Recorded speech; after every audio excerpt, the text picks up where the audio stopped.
Alright, exercise 11.8. We've been given a whole heap of information, so this shouldn't be too difficult, this question, because what we're going to aim to do is going to try and classify into operating, financing, investing and non-cash. So what we want to do is we want to be able to do our operating activities and determine the net cash flow from operating activities. We could probably do the whole cash flow statement, but I think what we're missing is opening and closing cash balances. Alright, so what I'm aiming to do now is to classify each of these items here into operating, financing, investing or non-cash. Alright, so payment of interest, where am I going to classify that? Operating. Yep. What about cash sales? Operating. Receipt of dividend revenue. Yeah, this one's an operating. Even though it says dividend revenue, it's revenue. So that would then come under our income statement. What about the payment of tax, or income tax? That's an operating. Yep, that's an operating. What about profit? Ooh, this one's a little bit more difficult. This is non-cash.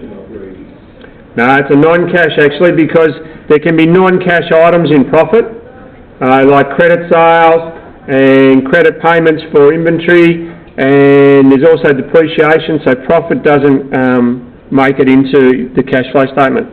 What about payment of accounts payable for inventory?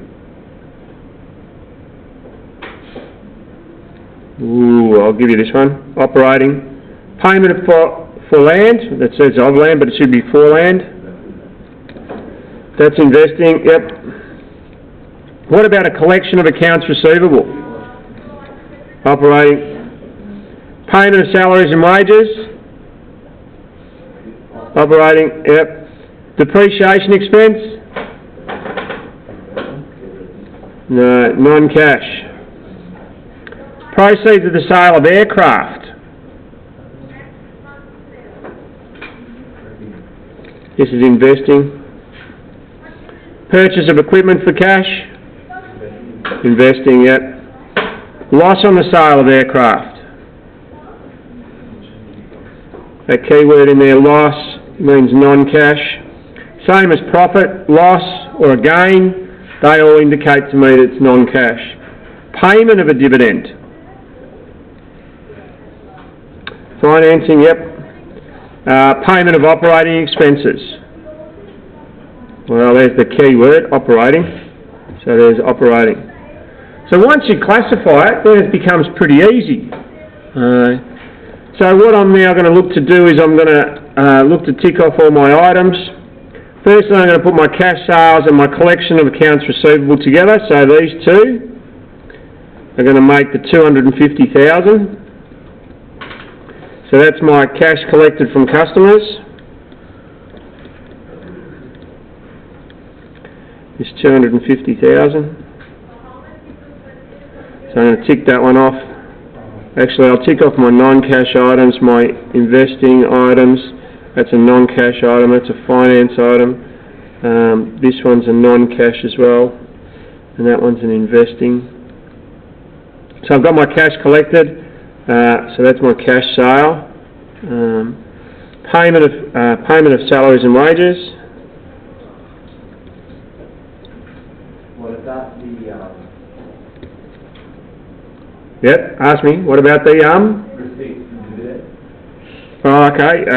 Well, I was going to go down the list, but yep, we can put receipts from dividends together. If you wanted to put the receipts from dividends with your cash collected, that'd be okay. But well, now I'm at this point, so I'm just going to keep on going this way. 68. I'm going to bracket that to indicate that's a cash outflow. Alright, I'll put my receipts of dividend income now.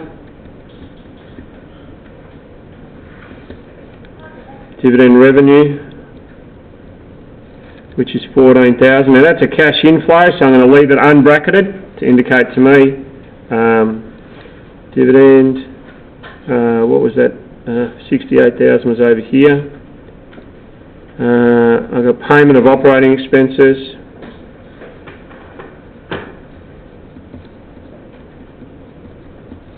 So my operating expense is 20,000, and that's a cash outflow as well.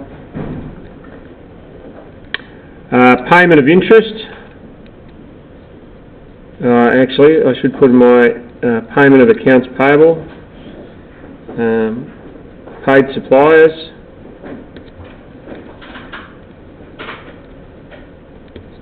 Of 100,000.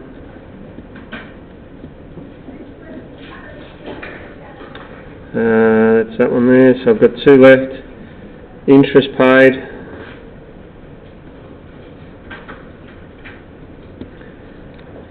Where's my interest paid up there? 15,000. That's a cash outflow as well. And income tax.